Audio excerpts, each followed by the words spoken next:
que interpretación hai hoxe?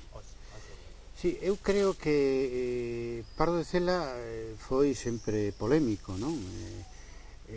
No século XV no ámbito no que el se movía, a zona de Mondoñedo, etc. A demostración, decíamolo antes, que 22 do seu, según a leyenda, 22 dos seus criados pois se traiciona, non? O sea, realmente polémico desde o primeiro momento.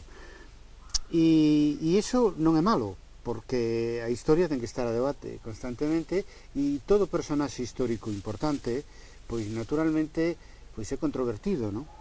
De esos tres Pardo de Cela que eu falaba, incluso hoxe en día, os que nos interesamos polo tema, podemos ser clasificados facilmente como máis próximo a posición popular ou a posición nobiliaria ou a posición, digamos, literaria e galeguista. Penso con todo que hai